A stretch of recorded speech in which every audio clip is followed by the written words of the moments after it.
Okay, thank you very much, everybody. All these people have been working very, very hard today, I'll tell you. For a long time, they've been working. But before I begin, I want to express our nation's well wishes to Prime Minister Boris Johnson as he wages his own personal fight with the virus. All Americans are praying for him. He's a friend of mine. He's a great gentleman and a great leader. And he's, as you know, he was brought to the hospital today. But I'm hopeful and sure that he's going to be fine. He's a strong man, strong person. Today, every patriotic American heart beats in solidarity with the incredible people of New York and New Jersey. They've really become a very hot zone, but some very good things are happening. In New York, the first time where the deaths were less from the previous day. That's the first drop so far, so maybe that's a good sign. It could be. And the hospital levels are starting to perhaps decrease. It's been very short, but perhaps decrease. So we wish Governor Cuomo and all of the people in New York great, and New Jersey, your governor's doing a great job. He's doing a great job in New Jersey. They got hit very hard. I just want to say that the full power of the American government and American enterprise, it really is. This is an all-out military operation that we've waged, and especially over the last number of weeks. 50 states and territories have now been approved for major disaster declarations, which is very unusual. Thanks to the Army Corps of Engineers, New York City's Javits Center is now one of the largest hospitals in the United States. It's designated for treatment of the virus, patients, and staffed by hundreds of federal medical personnel deployed from 2 Army hospital units, and they're doing a great job. This was something that we didn't expect to do, but they needed help in New York, and we sent federal troops. Not only troops, we also sent a lot of very talented doctors, nurses, first responders. People are now running Javits. Also, as you know, the USNS Comfort, which is in New York, there's been a lot of publicity about that coming in, and all that was not supposed to be for the virus at all under any circumstances. But it looks like more and more we're going to be using it for that. So we'll see. That was supposed to be for people having other medical problems. But it's very interesting because there are virtually no cars on the road, no motorcycles on the road, no anything on the road. Things that would normally be taken care of, we don't see anymore. So we haven't seen that in a long time. It's perhaps a positive. But the ship is ready, and if it has to, if we need it for the virus, we will be using it for that. They'd prefer not, for obvious reasons, but if for any reason they need it, it's ready, willing and able. We have the best doctors, the best military leaders, and the best logistics professionals anywhere in the world, and we're orchestrating a massive federal response, unlike anything our country has ever seen or done. We've never done anything like this. And more we're using our medical people because of the fact that jurisdiction states, in particular, New York, New Jersey, the Connecticut area, Long Island now has become a hotspot, part of New York. We're sending a lot of things, a lot of supplies, and now we're sending personnel where it's needed, military personnel. As of Tuesday, we'll have deployed over 3,000 military and public health professionals to New York, New Jersey, Connecticut, and other parts of our country. 3,000, and that number's going up. And we hope we're seeing a leveling off in the hottest spots of them all. So we'll see. You'll be seeing that over the next few days. Let's see what happens. But we're prepared. In the last 7 days, FEMA has airlifted critical supplies and protective equipment from every corner of Earth. They're coming from all over the planet, including from within the United States, where the equipment isn't as necessary. Since last Sunday, cargo planes have delivered almost, listen to this, 300 million gloves, almost 8 million masks, and 3 million gowns, and many more fully loaded cargo planes are right now on the way. 3 big ones landed today. And these supplies are being distributed directly to the hospitals and healthcare providers all across the nation. So that massive amount of material that we're getting in is being delivered all over the country. Tomorrow, we'll deliver an additional 600,000 N95 masks to New York City to take care of the needs of the public hospital system. It was a request of Mayor de Blasio. We've been working great with Mayor de Blasio, getting him a lot of stuff. He's working very hard. We're working really very hard with New York City and with New York State. And at the request of Congressman Lee Zeldin out in Long Island, we will also be delivering another 200,000 N95 masks to Suffolk County, where they need it very badly. So we're getting that out on an emergency basis. Should be there tomorrow.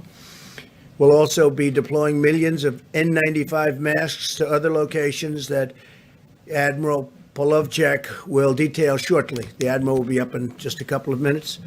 Over the last 24 hours, FEMA has delivered an additional 500 ventilators to New Jersey, 500. And again, the governor has been very thankful. We're working very hard with New Jersey, including building hospitals. We've also sent an additional 200 ventilators to Louisiana, definite hotspot, 300 to Michigan, working very well, I think, with the governor. Amazingly, 600 will be going or have gone to Illinois. And I mean, there's a governor, I hear him complaining all the time. Pritzker, I hear him, he's always complaining. And yet I just said, give me a list of a couple of the things we've done in Illinois. And we're building a 2,500 bed hospital in McCormick Place. That's the big convention center in Chicago. And we're helping to staff it, and probably will end up staffing it because he's not able to do what you're supposed to be able to do as a governor. He has not performed well. And we're also sending 100 ventilators to Massachusetts. So we have 600 to Illinois, we have 100 to Massachusetts, we have 300 to Michigan, we have 200 to Louisiana, we have 500 ventilators, 500 going to New Jersey. And this is being done by FEMA, being delivered by FEMA. And it's some job. Just think of that when you think about 500 ventilators. A ventilator is a big deal. We're also establishing a federal medical station in the Washington, D.C. area to help Washington, D.C., and working very closely with the mayor and everybody in Washington, D.C. At the same time, Governor Inslee, we appreciate this, of Washington State has returned 400 ventilators, which can now be deployed elsewhere in our country. So the state of Washington's done very well. They won't be needing some of the ventilators that have been sent, about 400, that's a lot. And we appreciate that he's able to give them back. He feels confident that they are in good shape for the coming weeks until we can declare a final victory. In the days ahead, America will endure the peak of this terrible pandemic. Our warriors in this life and death battle are the incredible doctors and nurses and healthcare workers on the front line of the fight. We pledge to them our eternal gratitude and everlasting support. They make all of us very proud. Our country is very proud. We have people, they love our country. The world loves our country, most of it, probably all of it. They just don't say it. I can report today that the United States has now tested and gotten results of 1.67 million people. That's far more than any other country has been able to do. And you remember, we inherited a broken system. So a lot of this has been developed. By Tuesday, 1,200 brand new rapid point of care testing kits has been produced by Abbott Laboratories, great company. And they'll be distributed to all of our public health labs. That's a 15-minute test, even less, as well as the Indian Health Service, the CDC, and the Strategic National Stockpile. So we're going to have 1,200, and on a weekly basis, we're making a lot more. They go very fast. They're very accurate tests. And other countries are wanting them. So at the right time, we'll be able to do that. But right now, we're getting them to all of ours. So we've done 1,670,000 tests. Think of that, 1,670,000 tests. And we have a great system now. We're working with the states in almost all instances, but we have a great system. And the other thing that we've bought a tremendous amount of is the hydroxychloroquine, hydroxychloroquine, which I think, as you know, it's a great malaria drug. It's worked unbelievably. It's a powerful drug on malaria. And there are signs that it works on this, some very strong signs. And in the meantime, it's been around a long time. It also works very powerfully on lupus. So there are some very strong, powerful signs, and we'll have to see, because again, it's being tested now. This is a new thing that just happened to us, the invisible enemy, we call it. And if you have no signs of heart problems, the azithromycin, which will kill certain things that you don't want living within your body. It's a powerful drug. If you don't have a problem, a heart problem, we would say, let your doctor think about it. But as a combination, I think they're going to be, I think there's two things that should be looked at very strongly. Now, we have purchased and we have stockpiled 29 million pills of the hydroxychloroquine, 29 million. A lot of drugstores have them by prescription, and they're not expensive. We're sending them to various labs, our military, we're sending them to the hospitals, we're sending them all over. I just think it's something, the expression, I've used it for certain reasons. What do you have to lose? What do you have to lose? And a lot of people are saying that when, and are taking it, if you're a doctor, a nurse, a first responder, a medical person going into hospitals, they say taking it before the fact is good, but what do you have to lose? They say take it. I'm not looking at it one way or the other, but we want to get out of this. If it does work, it would be a shame if we didn't do it early. But we have some very good signs. So that's hydroxychloroquine and azithromycin. And again, you have to go through your medical people, get the approval. But I've seen things that I sort of like. So what do I know? I'm not a doctor. But I have common sense. The FDA feels good about it. As you know, they've approved it. They gave it a rapid approval.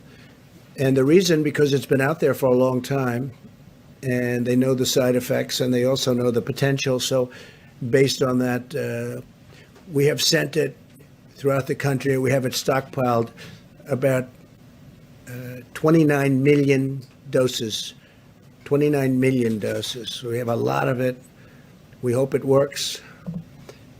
Driven by the goal of the brightest minds in science. We have the brightest minds in science, but we're driven by the goal of getting rid of this plague, getting rid of this scourge, getting rid of this virus. These brilliant minds are working on the most effective antiviral therapies and vaccines. We are working very, very hard. I have met many of the doctors that are doing it. These are doctors that are working so hard on vanquishing the virus. We strongly recommend staying at home, practicing vigorous hygiene and maintaining social distance, so you're just not going to catch it. It's the most effective weapon in this war. And I will tell you, we are committing to you, we're committing to the people of our country like few administrations, few people, few professionals have ever committed before. They are working so hard. I see them before my eyes, exhausted. People that I'm dealing with every day, exhausted. They haven't left their offices, they haven't left their hospitals. We meet with them, we see them, and tremendous strides have been made. I think the vaccines, we'll have a report on that, but the vaccines, working together with other countries. We're also working with other countries, many other countries, and we all want everyone else to be first. We're very happy, but we are very far down the line on vaccines. We'll see how that all works. Johnson & Johnson's doing a great job, working very hard. A vaccine would be great. Therapy and therapeutics would be great. We'll see what happens. In the meantime, you may listen to what I said about the two drugs mentioned. My administration is rapidly implementing the largest emergency economic relief package in American history. You've seen what's been happening. Billions of dollars in small business loans have already been processed through Paycheck Protection Program. So we went out on Friday, and literally it's become so popular. It's been worked with the banks. They get it to the small business.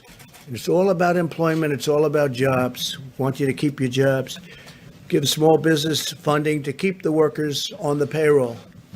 And we're sending direct cash payments to millions of Americans and rushing aid to the hardest hit industries. We're saving industries. We will be, you'll be seeing it.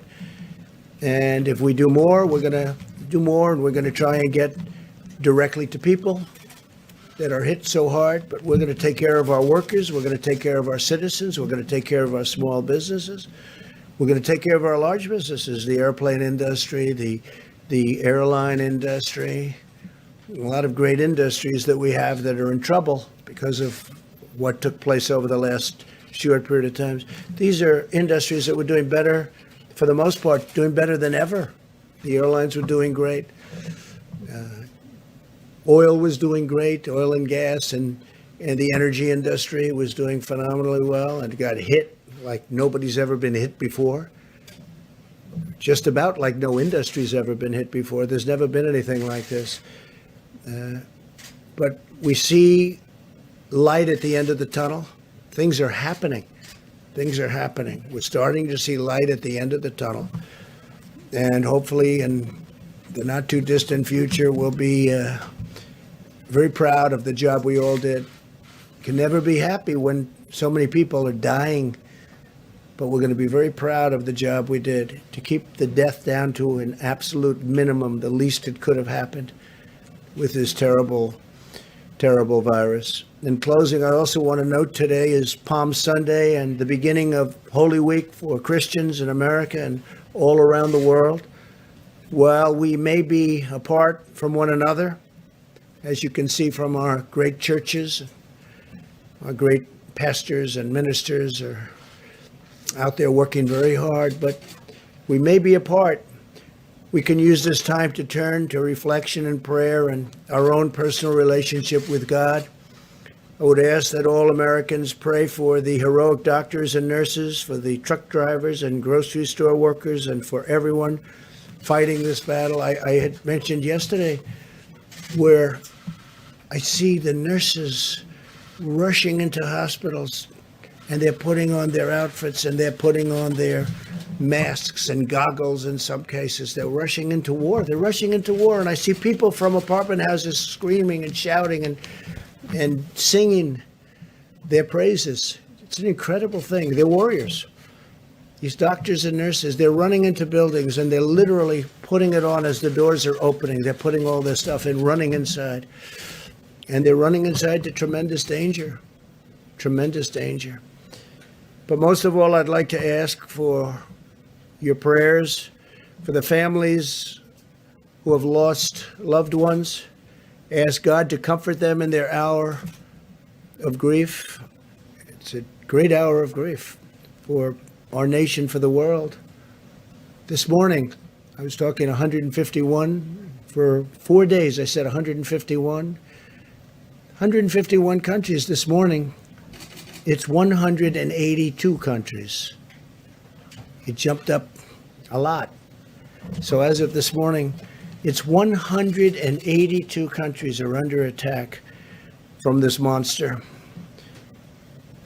With the faith of our families and the spirit of our people and the grace of our God, we will endure, we will overcome, we will prevail. We have learned so much. We will be stronger than ever. And I just want to thank everybody. I want to thank the incredible professionals on the task force also. We had a big meeting today. We were calls all day long to so many different people. And I think our package to get everyone working when we're ready is really turning out to be successful. We may have to make it larger because it's been really successful. But all of that comes back to this country. We want to get them back. We want to get our people back to work. Everybody wants to be back. We want to open up our country as soon as possible. So with that, I'm going to ask Dr. Birx to say a few words. And she's got some charts to show you. And thank you very much. Thank you. Thank you, Mr. President. As you can see from the hopeful signs in Italy and Spain, where we see finally new cases and deaths declining, it's giving us hope of what our future could be. We wanted to give you an update on where all of the states were. We're looking at this as states normalized per 100,000 citizens.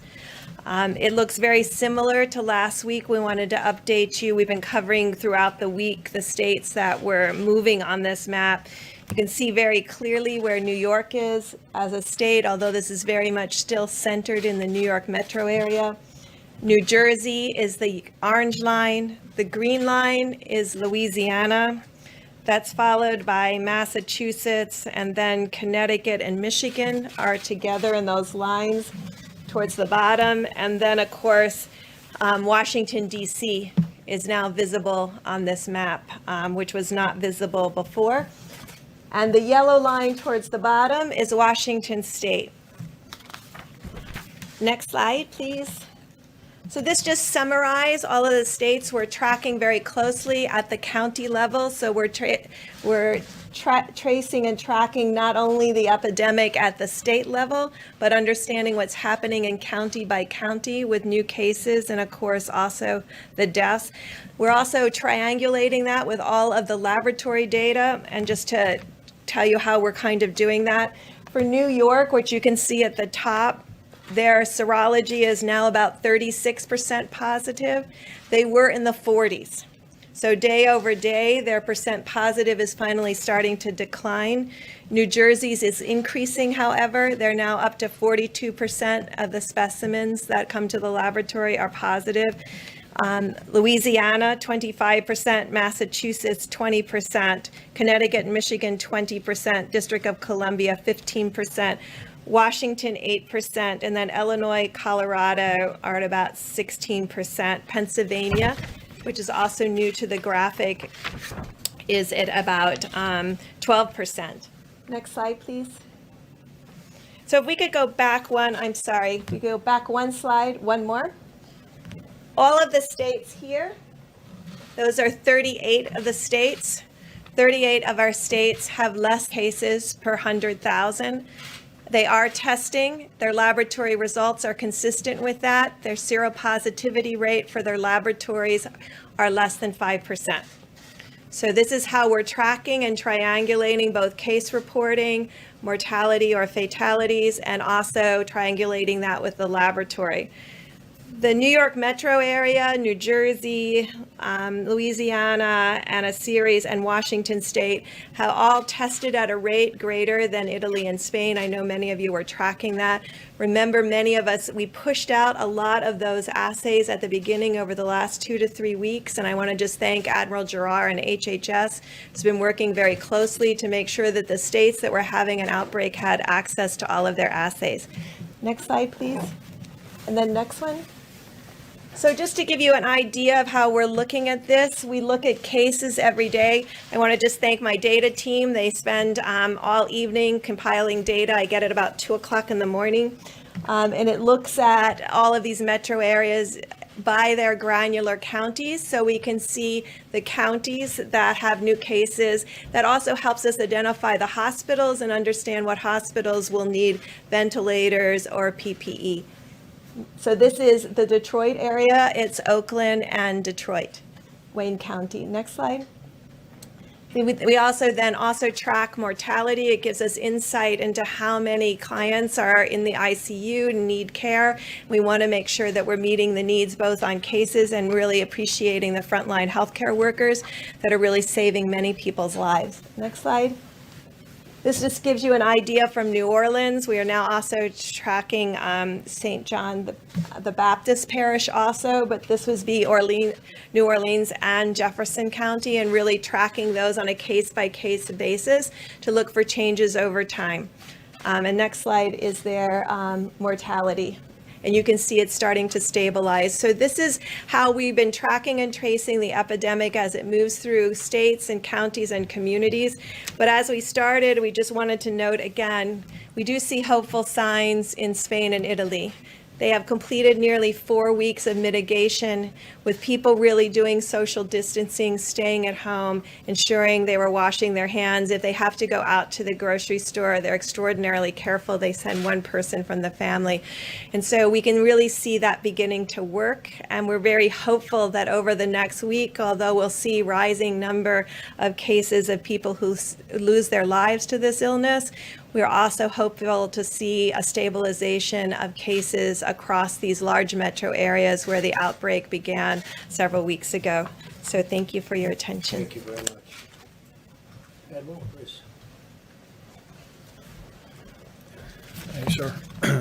What I thought I would do is update on the air bridge first, and then follow up on Dr. Bricks and how we're geographically aligning the supply chain.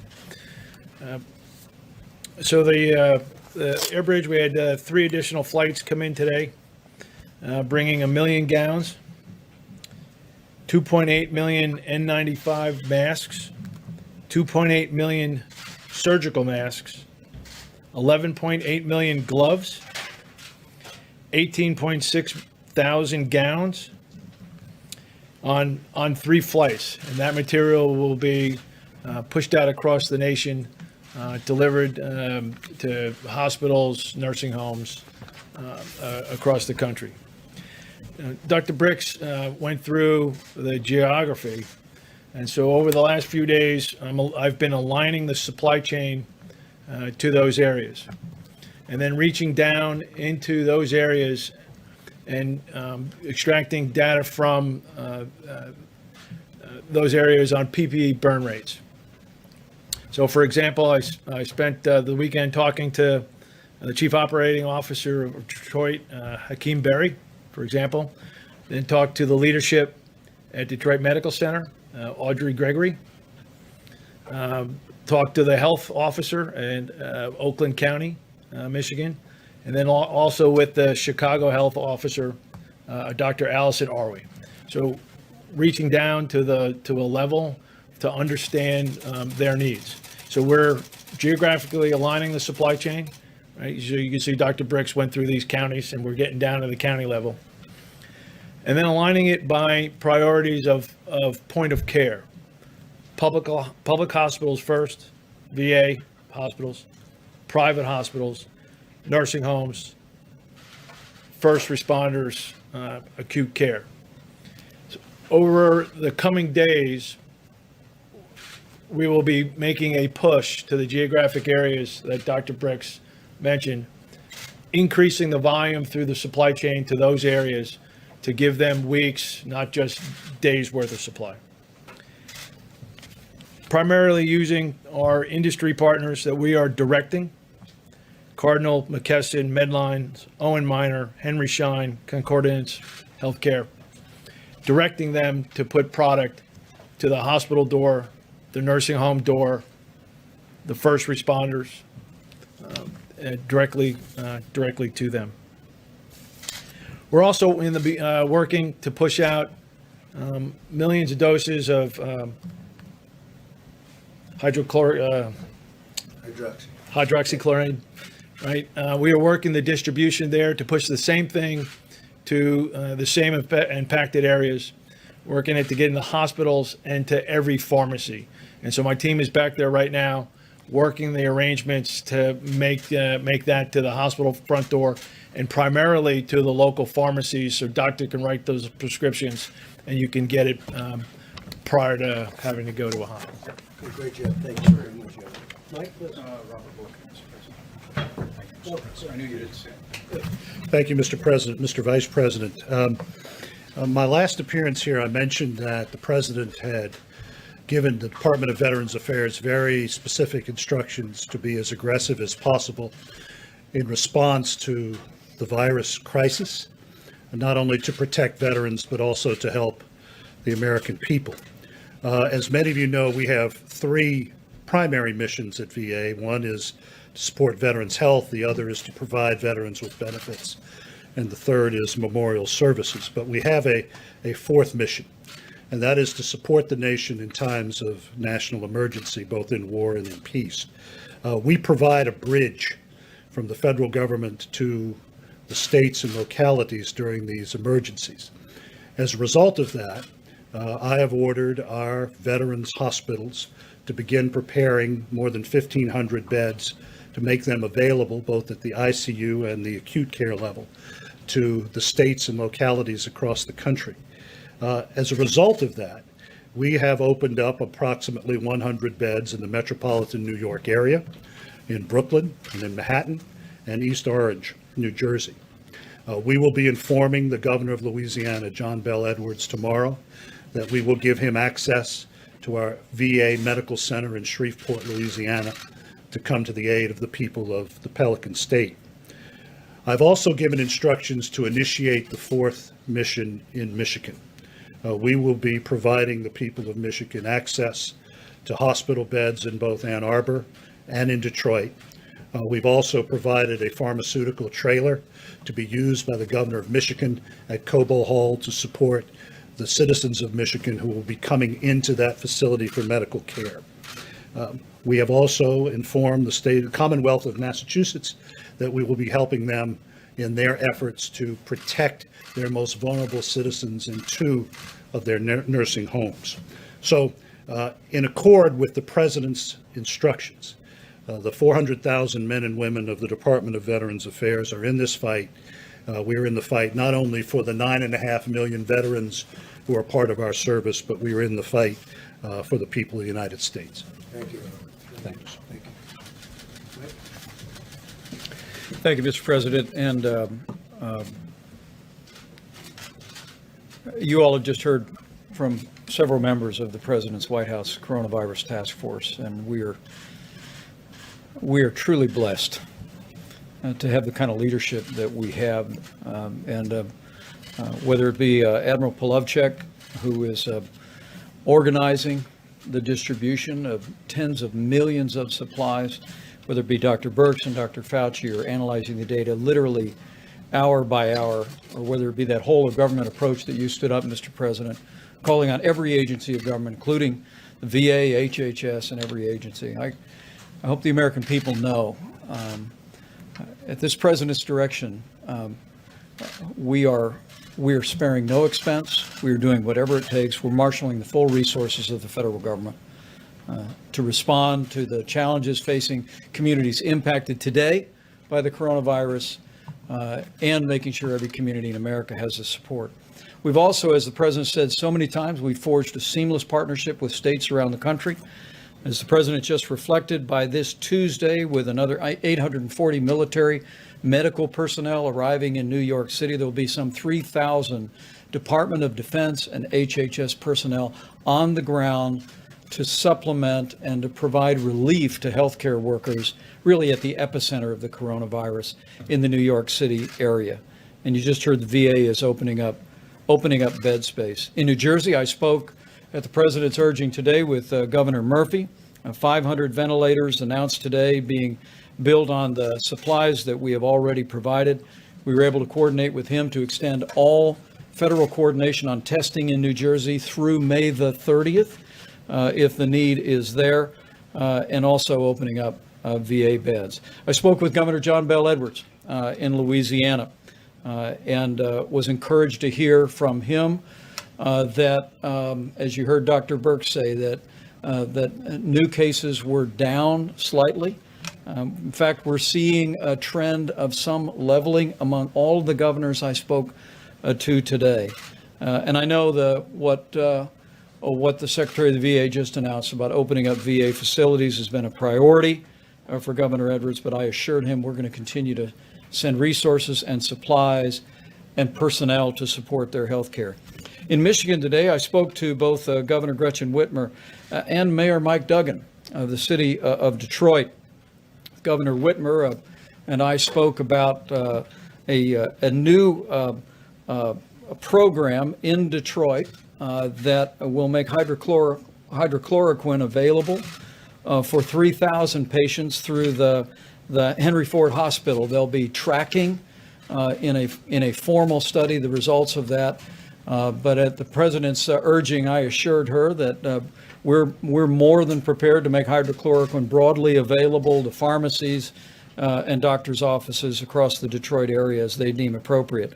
I also heard from Mayor Mike Duggan, as I told you, Mr. President, and he was so grateful to the FDA, not only for approving the Henry Ford Hospital test that will be exploring hydrochloroquine, but also for the rapid approval of the 15-minute test. In fact, Mayor Duggan told me that he was able to use the 15-minute test this weekend to test 150 first responders who had been sidelined because they'd been exposed to the coronavirus.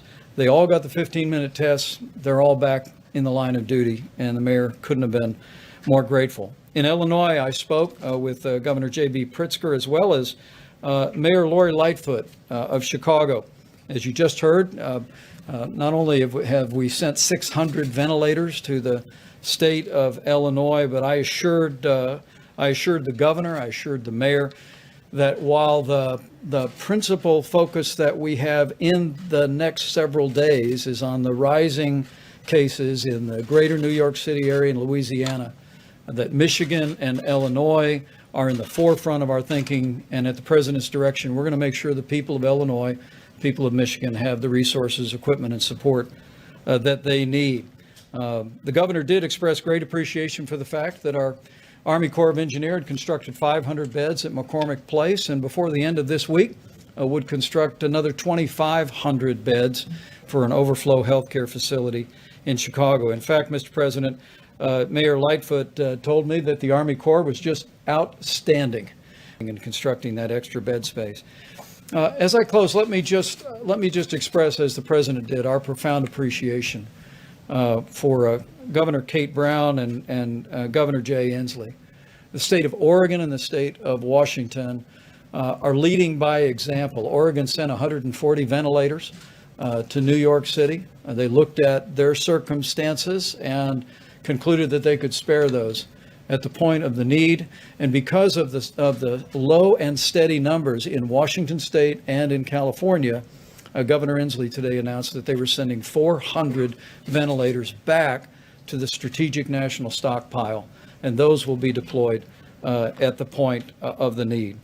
You know, not only are California and Washington state low and steady, but frankly, as I talk to governors and mayors today, I want to say to the American people that we are beginning to see the glimmers of progress.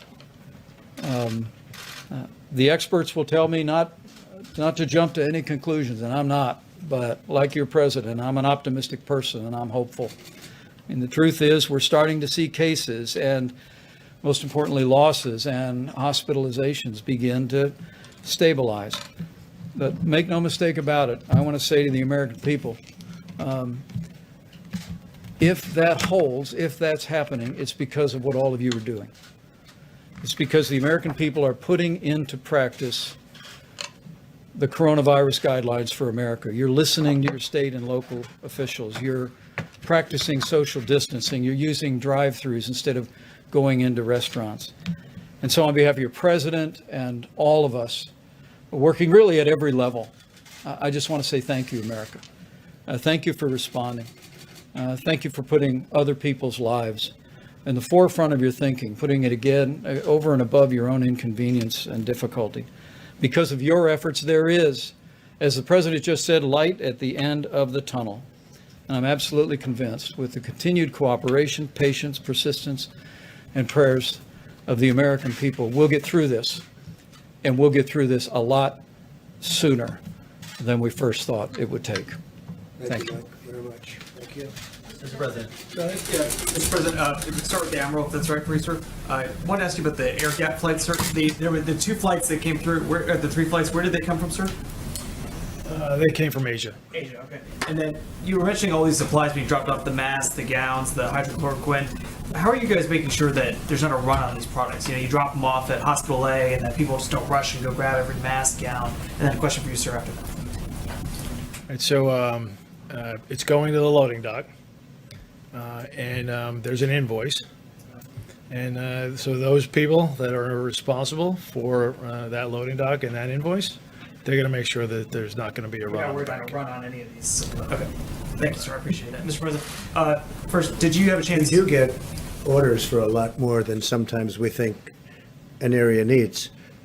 Generally speaking, we like to either negotiate that down or give it to them as they want.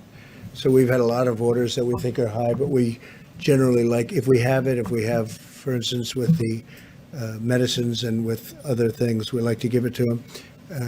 Every day we're building up and building it up very rapidly and deploying it.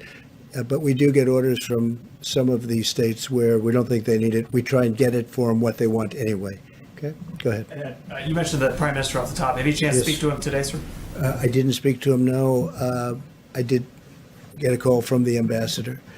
And, hey, it's a big move going to the hospital. It's a big thing. He's a great gentleman, so I just hope he's okay. And then also, you mentioned the nurses, the doctors, the people that you Yes. see celebrating. Sorry, the people that are gearing up and getting ready, the people that are applauding and celebrating him.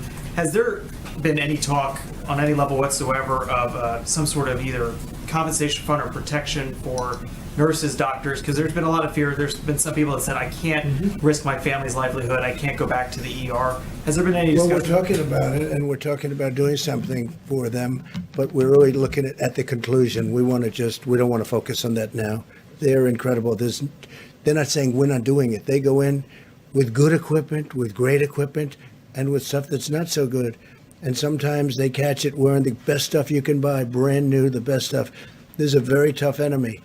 But these are amazing people. No, we are talking about something, but we're really thinking about, let's get it finished first before we do that, please.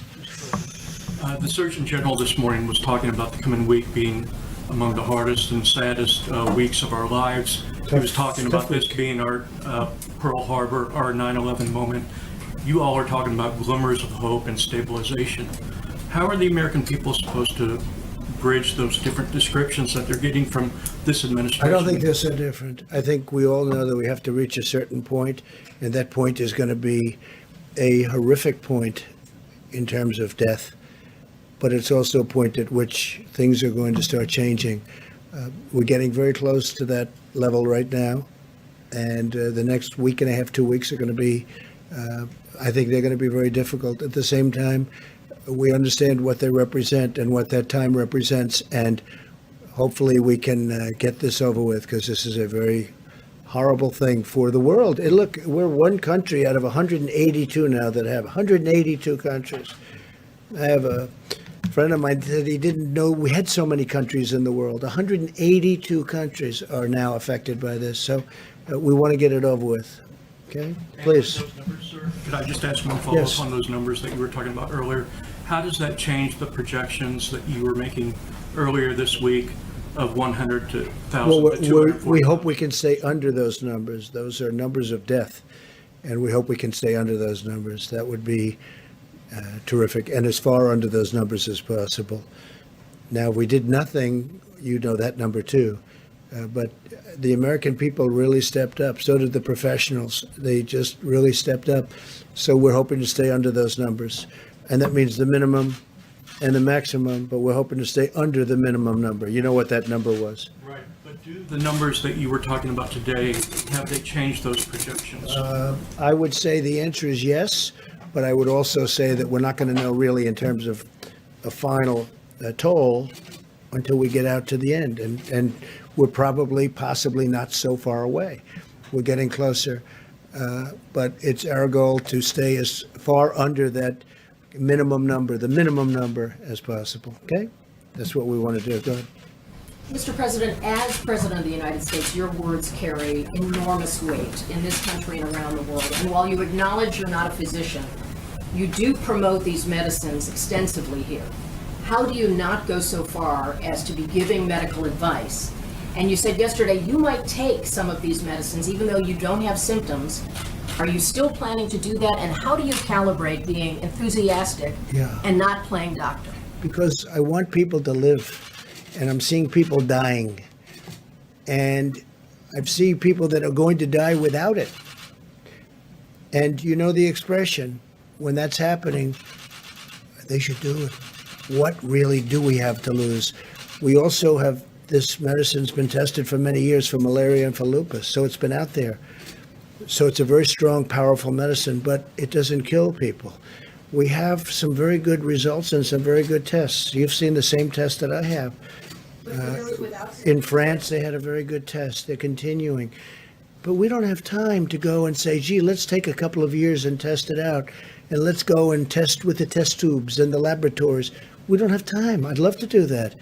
But we have people dying today. As we speak, there are people dying. If it works, that'd be great. If it doesn't work, we know for many years, malaria, it's incredible what it's done for malaria. It's incredible what it's done for lupus, but it doesn't kill people.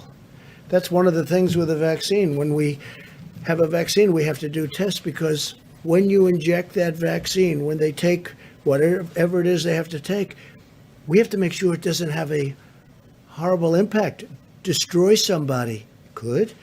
So we have to test it for a long period of time. This one, not so much, because it's been out there. Now, I'm not acting as a doctor. I'm saying do what you want, but there are some good signs. You've read the signs. I've read the signs. With the other one, there's some very good signs also. Different going together works very well, but there may be an indication that if you have a problem with your heart, you shouldn't take what we call the Z-Pak. You shouldn't take it, and that's okay. But I would love to go to a laboratory and spend a couple of years testing something. We don't have time. We don't have 2 hours, because there are people dying right now. If it does help, great. If it doesn't help, we gave it a shot. We gave it a shot. That's the way I feel. You know, we passed something. Yeah, I would be very serious about taking it. We passed something that I'm very proud of. It's called Right to Try. For 45, 50 years they've been trying. It makes so much sense. We have the greatest doctors and labs and lab technicians, greatest medicines, the greatest minds in the world. Everybody admits it. And when we're close to having something, or when we have something that tests incredibly well, you couldn't use it for years, because they would take years and years to test. So with the help of also Democrats, I got it bipartisan, but they've been trying to get this passed for decades. You know that. It's called Right to Try. So a person would be diagnosed terminally ill from something. And in the old days, meaning before a year ago, they would say, do you think I could try this pill, this whatever, this medicine that's testing so well? No, you can't do that. You can't do that under no circumstances. They'd leave for Asia. They'd leave for Europe. They'd leave for, if they had money. If they had no money, they'd go home and die with no hope. We got a thing called Right to Try. If somebody's very ill, terminally ill, they're going to die. And it was very complex. It wasn't as easy as it sounds, because there were huge liability problems. The drug companies didn't want to do it because they didn't want it on test results, because these are very sick people, so they didn't want to bring down their test results. The insurance companies had tremendous problems. I got everybody in the room. I said, look, we'll sign a waiver. The person taking it will say, we're not going to sue. The family's not going to sue the drug company, not going to sue the insurance company, not going to sue the state, the city, or the federal government. Okay? It's called exculpation. And we got it done. It's a very simple agreement. I don't know why nobody ever thought of it, but they never thought of it. I did. And we got it done. Now we have Right to Try, which is actually, in my opinion, much more difficult than what we're talking about here.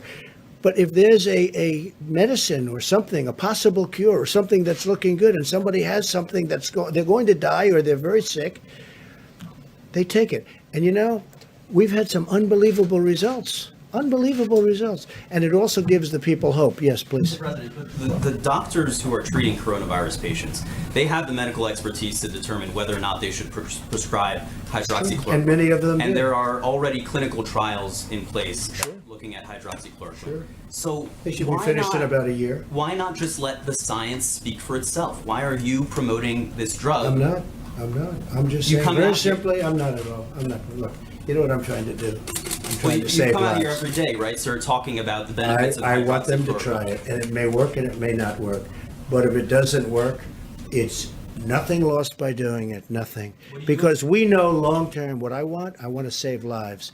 And I don't want it to be in a lab for the next year and a half as people are dying all over the It's already place. out there. Doctors are already able to prescribe it off That's label, right. right? All I'm doing So what is do you saying. accomplish? Well, I'll tell you what I accomplished. We bought massive amounts of it, 29 million doses of it. We have it coming from all of the labs. We're actually now doing it here because in case it does work, we want to have it. And we've given it to drugstores. We're sending it all over. FEMA's doing it.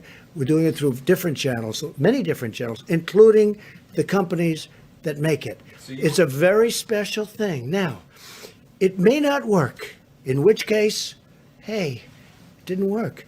And it may work, in which case it's going to save a lot of lives. Now, a lot of people say if the people walking in prior to getting it, if they take it, it has a profound effect. Well, maybe it doesn't, maybe it doesn't. I don't want to wait a year and a half to find out.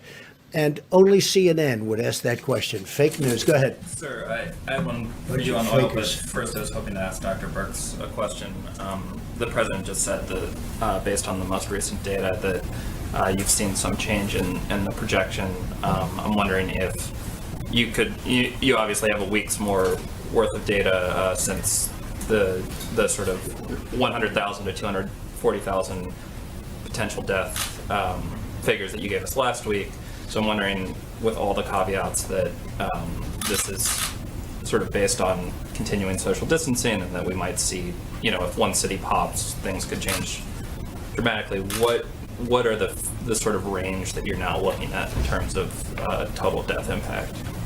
I think the most important thing right now is when we were talking about why we are hopeful. Well, hopeful because last time I was here, I wasn't able to really tell you that Italy and Spain were coming across their apex and coming down the other side. And I think, to me, that's extraordinarily hopeful. They just completed 4 weeks of really strong mitigation. And I think that's our word to the American people, is we can look like that. 2 other countries look like that now. 2 other countries with a very similar experience to our experience, with higher case numbers and higher mortality. So that's what the promise is. The promise is, if we do this, we could potentially be better. Now, Dr. Fauci and I today got another update from another independent modeler, and the numbers came in close to that 100,000 number again. But we believe, Dr. Fauci and I, that if every American follows the guidelines, 6 feet, washing hands, not social gathering, that will have an even greater impact. And the other side of the equation certainly is our remarkable healthcare providers, our respiratory therapists, our laboratory technicians, our nurses and doctors. They're saving lives every day. And so that changes the number too. I also think that Dr. Fauci and Dr. Birx are very impressed with the American people. And I'm not going to put words in anybody's mouth. I would never do that. But I am. And I will say that they are doing maybe a better job than we all thought even possible. When you look at streets in New York where there's nobody on the street, no cars, no nothing, I see it. I've seen those streets for a long time, and they're packed all the time. And now you see there's nobody. You look at other places, you look at what's going on in California, where they're doing a fantastic job. They really are. The governor's doing great. I'm proud of them. Proud of a lot of people. Proud of a lot of people on the other side, a lot of people. I'm really delighted to work with people that, frankly, on other issues, I didn't get along so well with. We disagree on this or that. We don't have to go into that now. But we're getting along with a lot of people. And they're happy with us, we're happy with them. But I really believe that the American people are doing a better job than anybody would have thought even possible. And that's one of the reasons we can even be talking about the kind of number that we hopefully will be talking about, which is at the minimum level instead of the maximum or beyond. It's not even the maximum. It's much beyond the maximum level, which would be horrific. Yeah, please. Go ahead. Mr. President, Please. Secretary Esper mentioned the Department of Defense might be moving in the direction of using face coverings by former Vice President Biden, and mentioned that he was going to be using a mask whenever he goes out now. Are we getting to a point where we might see members of the coronavirus task force also wear face coverings? Well, it was voluntary as I saw it yesterday. And certainly if they'd want to, I would encourage it. I would have absolutely no problem with that if they wanted. We had a long meeting today. There's good separation. But the task force meets, and I would certainly have absolutely no problem if they wanted to. I think, frankly, it's something, at least for a period of time, where it might be advisable. And, you know, it's advisory, and we'll see what happens. Yes, please. Thank you, Mr. President. On Project Airbridge, we've seen reports that Chinese shipments of testing kits and PPE have turned out to be faulty to some capacity. We obviously don't have oversight. Not here. No, not here. No, but to Spain in particular. You've seen in Spain, and you've seen it different. They're not sending faulty things to us. So we're not concerned that any of the No, PPE we test it, we we're look at it, effective. we check it out. Please. So, one of the things we're doing to prevent that is using those 6 companies that are the ones in the major supply chain. We are actually going to facilities, looking at product, inspecting it, and clearing it before it comes here. So we've heard those things. That's why we're doing that. Okay, thank you.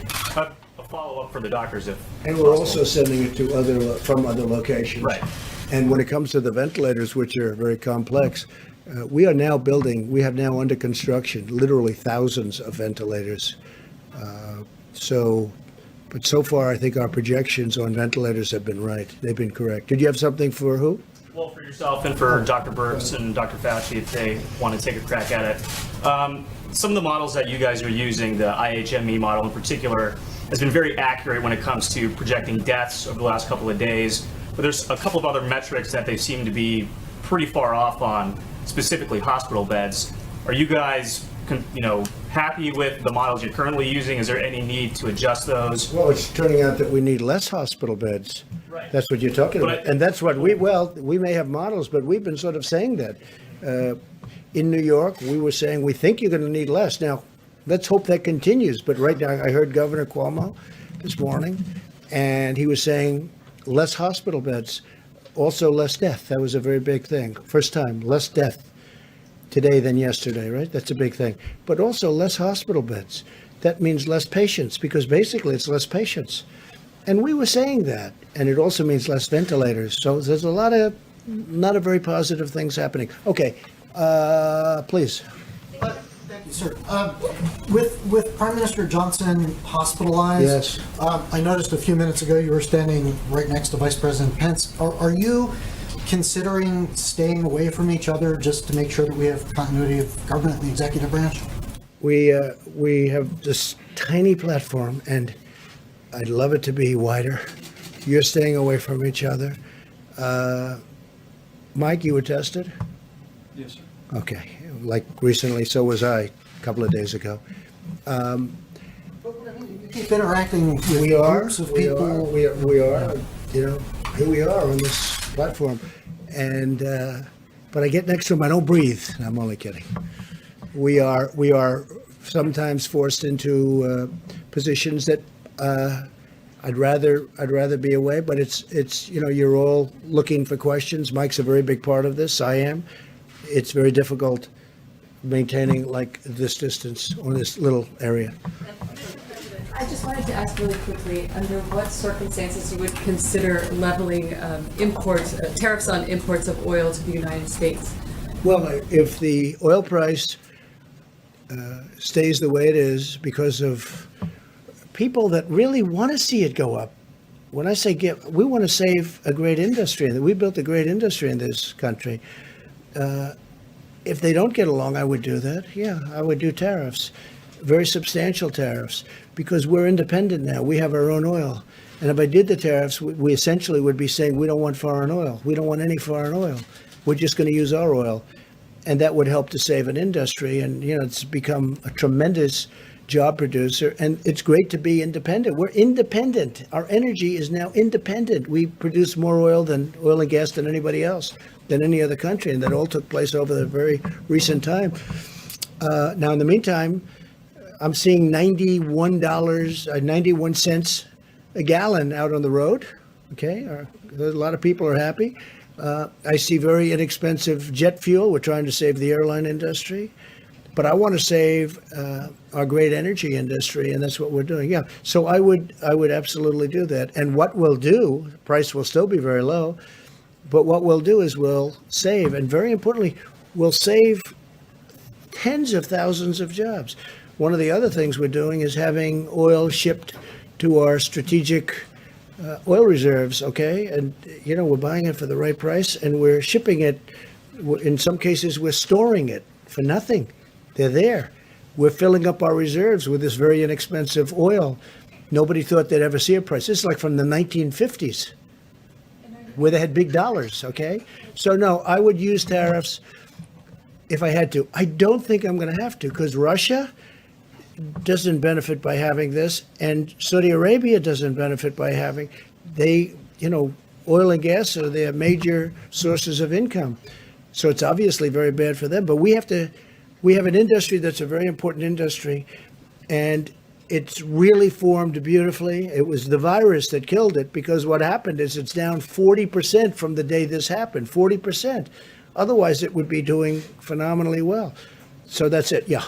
Mr. President, can we get an idea of timeline for those people that are waiting for the stimulus checks? How many more days they may have to wait? And then Speaker Pelosi today, or I think last night, said in the next bill that they would like to see additional stimulus checks made. Have you guys thrown around an amount of how much money? No, but I like the concept of it. I think it's good. We're talking about a different way of doing it, but I like the concept. I like the concept of infrastructure. Our country has to be rebuilt. They spend all this money in the Middle East, $8 trillion. We're up to now $8 trillion in the Middle East. We got to rebuild our country, okay? We have to rebuild our roads and our schools, our bridges. We have to rebuild our country. So I like an infrastructure bill. I also like money going directly to people. It's not their fault that this happened. And I do think this, especially the faster we could get it open, our country. Can you believe we're talking about our country, getting our country open? The faster we get it open, the bigger the boom, the bigger the rocket ship going up. I think it has a chance to go really quickly, relatively quickly. I'd like to see very quickly, but we'll see. But part of the stimulus and part of what we're doing, that will help it. And the nice part is we're paying practically zero interest rates. We're paying very little. It's one of the reasons I like the infrastructure bill, because we're borrowing, we have a strong dollar. And the advantage to a strong dollar is everybody wants to invest in this country. They all want to buy our dollar. On the direct payments, sir, just in terms of timeline, are we talking still 2 weeks? Are we talking 10 days? I think so. Yeah, from what I'm hearing, a couple of weeks, that's what I'm hearing, yeah. Please. Sir, I wanted to follow up on the hydroxy question. Thanks for the numbers. Has there been any tension with the medical staff on that? Are they in agreement with Yeah, we discussed it with the staff. We discussed it with FDA. Well, FDA approved it, so, which is another point. I mean, it's been approved by FDA, which is very important. If it wasn't approved by FDA, then I couldn't do this. But FDA has approved it, the hydroxy. And also, if this turns out not to work, are hospitals and doctors going to be exculpatory from the federal government under the right to try? No, we'll see if it works. No, it's not going to hurt people. It can help them, but it's not going to hurt them. That's the beauty of it. You see, it can help them, but it's not going to hurt them. What do you have to lose? Okay, question in the back, please. Yeah, obviously we know anyone can spread the disease, right, unwittingly. Right. So why even have a few businesses open? Why not just shut everything down? There are grocery stores that are open, fast food places. Why even take a little chance? Just shut it all We're down. going to have to, we'll answer that question later. All I can say is that right now, things are looking really good, and opening up with a bang will be a great thing, and there's nobody going to be happier than me. Please, go ahead. Just to follow up on your comments about the ventilators, Yeah. the IHME model suggests that 32,000 ventilators will be required by the peak in mid-April. GM is not expected to have ventilators ready. 32,000 will be what? required across the country. In GM, addition to the ones that we've already sent? just in. Don't forget, we have almost 10,000, a little more than 9,000 right now. And those are ready to rock, should we need them. And we had to keep it, you understand that flexibility, so that if we need them in New York, which we might not, if we need them, but they're ready to move. We're already military, it's a military operation. We are ready to move. They'll be moved immediately into whatever section of the country we need. Would you like to answer that, brother? Yes, sir. So, correct. FEMA's working on a plan to be able to move ventilators. So, for example, the DoD gave another 500 ventilators. They're on the move, being staged at Fort Dix to be able to rapidly deploy them to locations. And to include, you heard the president mention states giving to states, things like that. So there's the ventilators that aren't in use that conceivably we could rapidly move as well. Right, but you mentioned that there were thousands that are currently being made. Yes. So I just wondered if there was any update with GM and Ford, just because. No, but they're not going to be long. They've started, GM, Ford. We have 11 companies, approximately 11 companies building them. And we're going to have a stockpile for future. Hopefully we never have to use them. They should have. The hospitals, the states should have bought a stockpile. They didn't do that. So we've made up for it. But if we have extras, other countries need them. I mean, you see, UK needs them badly. France needs them badly. Italy needs them badly. They need them. So it's complicated. It's a big piece of equipment. It's expensive. And we'll be able to help other countries after we take care of our needs. Yes, please, go ahead. Yeah, thank you, sir. On infrastructure spending, as you have I remarked. actually chose you, but that's Oh, okay. Let him go. That's all right. Go ahead. On infrastructure, you've remarked about how empty the roads are. Is there any thought, is there any way to speed up infrastructure? I mean, the Beltway in Washington, it takes forever to do any road repairs because of all the No, I traffic. know, because they don't do construction techniques that work and that are better. I mean, I see a highway, and which is what I do. I do construction, what I did. I see a highway. That's good, but it's got a bad top. And it's got a big base, concrete base underneath. And I'll see them come in. I don't want to say where, but I could tell you, I could give you plenty of examples. And they rip the hell out of it. They take out the base. They take out everything. Now they pour a new base that isn't as good, isn't as deep, isn't as thick. The concrete base was fantastic. The footing, it takes forever. Wait a minute. It takes forever. And instead of scraping out the asphalt or whatever may be the top, scraping it off and putting the new asphalt down, putting the new median in, they could have done it. And then they open the highway and it starts to crack. The reason is because it hasn't been set. And they spend 10, 15, 20 times more money than they have to. I never believe when I watch these people doing highways and doing roadways and doing work, how they take the most expensive solution and the bottom line, the job itself is far worse. What I'm getting at is taking advantage of the fact that so many people are staying at home, not on the roads. Is there a way to do it more cheaply? But hopefully they're not going to be staying at home for long. Hopefully this will be out and we're not going to have that kind of time. If we have that kind of time, we made a big mistake. Please, go ahead. How many rapid tests has the federal government already deployed across the country, and which regions receive those tests? Who has that information? Go ahead, Mike. The 15-minute test has really been a breakthrough. I reflected on the progress that they've made in Detroit to put first responders back on duty with the Abbott Laboratories test. Abbott Laboratories started last Tuesday producing about 50,000 tests a day. And I'm informed that there are about 18,000 of these machines already all across the country. I mean, they're actually the same machines that you use to get a strep test quickly when you go to the doctor. But now Abbott is surging these new 15-minute coronavirus tests out to healthcare professionals and healthcare facilities around the country. In addition, as the president said, FEMA has purchased 1,200 of these devices. We're distributing them to all 50 states and the Indian healthcare system. And then we'll be distributing the tests. Dr. Birx, is there anything to add further on that? Okay, further. They've already received these tests? Let me ask Admiral Polowczyk about the 1,200 devices? I didn't hear the question. Have they received the 1,200, or what's the timetable? I believe they're on the shelf at Abbott, a good majority of them. Tuesday they go out. Right, yes, sir. So I don't have the exact numbers. I think there is some manufacturing in there, but They go out large Tuesday. balance of them are on the shelf. Some have gone out, by the way, but the big bulk of them go out on Tuesday. Yeah, please. In some of these previous briefings, you referred to the federal government as the backup. Today, there's definitely a different approach here, I think, with No. the distribution.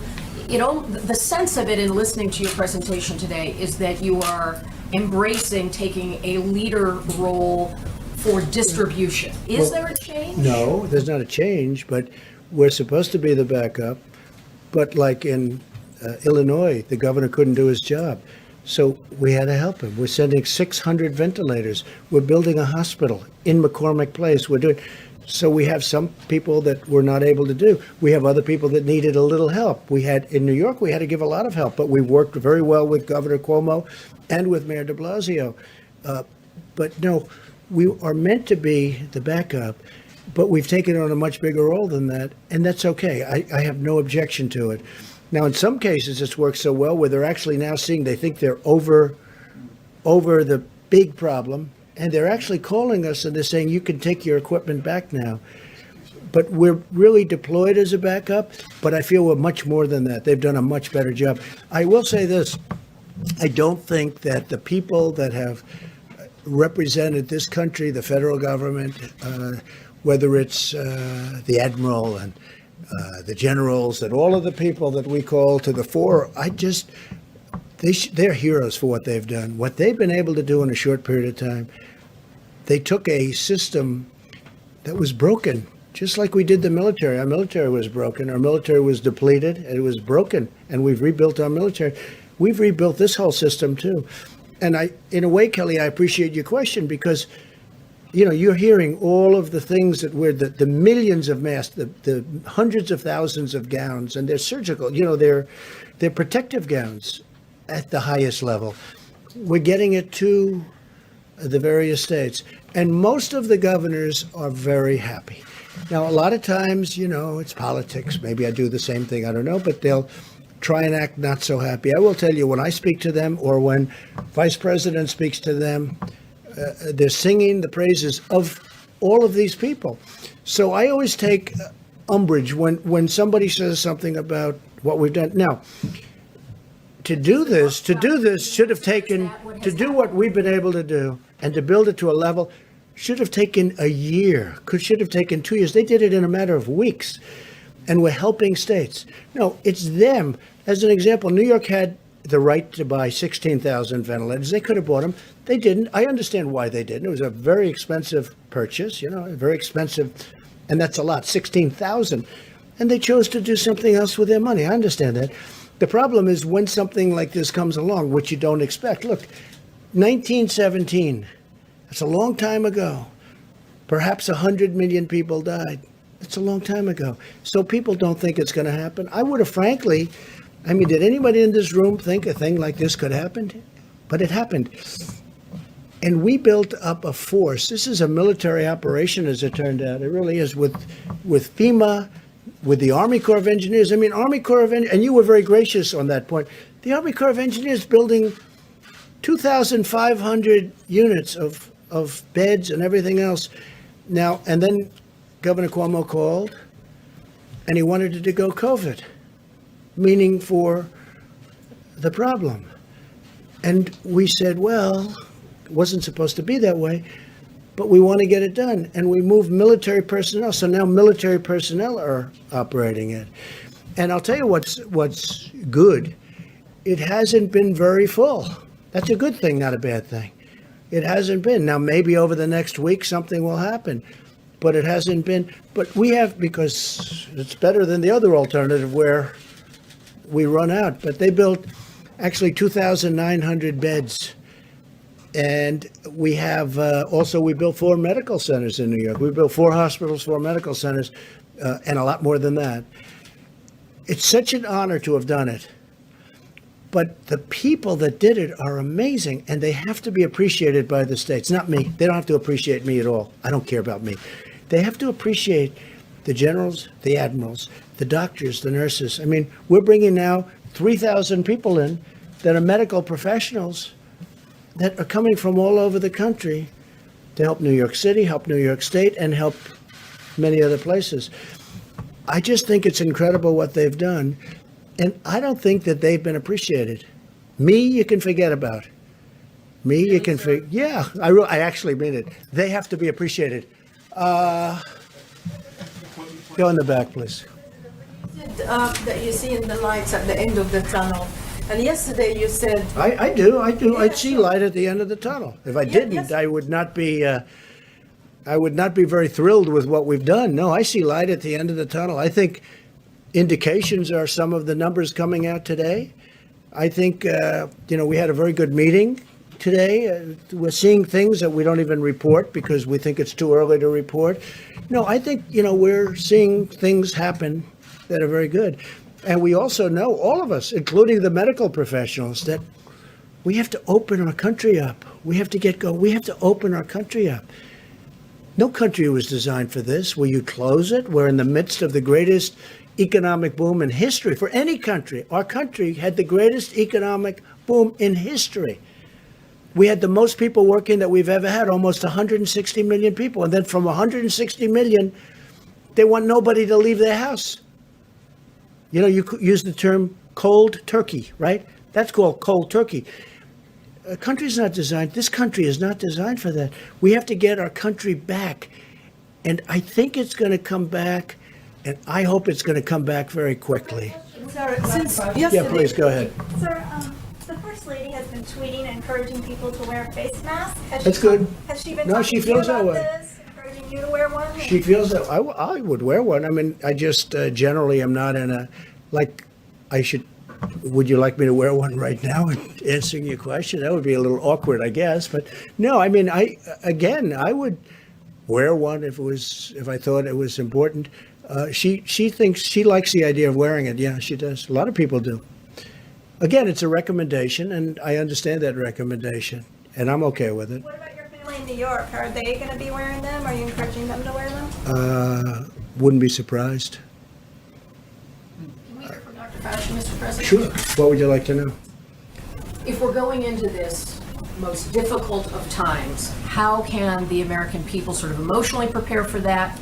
And while the president is talking and is eager to see the country reopen, how do we balance the mitigating factors that still need to take place before we get to that? Doctor. And by the way, he'd like to see the company open too. I mean, he's called an American who loves our country. Okay, so part of the answer to your question, I think, relates to two other questions I heard, and I think it came from the back about how can you, on the one hand, have said yesterday that this is really going to be a bad week at the same time that we're talking about the light at the end of the tunnel. It seems to be inherently contradictory, but it really isn't. And it has to do with what we explained before about the lag in when you look at the indications that Dr. Birx and the president was talking about, where you see a flattening out of cases, and you don't see the realization of what that means until 2 weeks later. So right now, we're seeing, as we all said correctly, that this is probably going to be a really bad week. That is a reflection of what happened 2.5 weeks ago. So if we start seeing now a flattening or a stabilization of cases, what you're hearing about potential light at the end of the tunnel doesn't take away from the fact that tomorrow, the next day, it's going to look really bad. So we've got to make sure we realize we're always talking about a 2.5 week lag. So I want to make sure, because I think a couple of people asked that question. It's really not incompatible with what we're saying. Now, with regard to what do we tell the American people, what we've been telling them all along, that the only tool, but the best tool we have is mitigation. We know it worked in other countries, and we're seeing how it's working here. So if we really want to make sure that we don't have these kinds of rebounds that we're worried about, it's mitigation, mitigation, mitigation. That's the answer. New cities and new states come on the chart. Yeah. What's the message for people in those places that have not been the focus? It's the same thing. It's mitigation, mitigation, mitigation. In fact, it's right. The famous vice president chart is that this is the minimal of what we should be doing. You know, everyone should be doing that. And everything on here, one way or the other, points to physical separation. Whether it's no crowds, whether it's 6 feet, whether it's staying away from theaters and restaurants or what have you. Exactly. Doctor, are you worried at all about people becoming complacent, though? Are you worried, I mean, because a couple of days of this, I think people are about ready to go nuts staying in their house. And I'm just curious, are you worried at all that after, 7 days from now, people are going to say, look, I gave it my best shot, but I got to get out? I mean, You know, I wouldn't say I'm worried about it because I don't think it's going to happen. I mean, from what I've seen, and I mentioned it the other day, my own experience, is that people really understand the responsibility that they have for themselves, for their family, and for the country.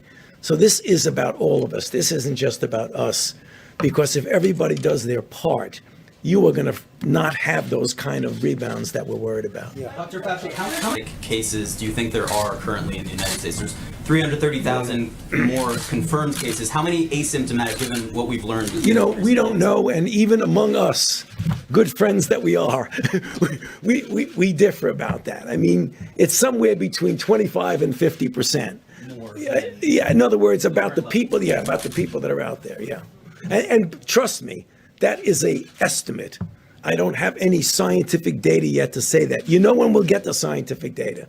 When we get those antibody tests out there and we really know what the penetrance is. Then we can answer the questions in a scientifically sound way. Right now, we're just guessing. And we've made great progress with the antibody testing. Fantastic progress. And would you also weigh in on this issue of hydroxychloroquine?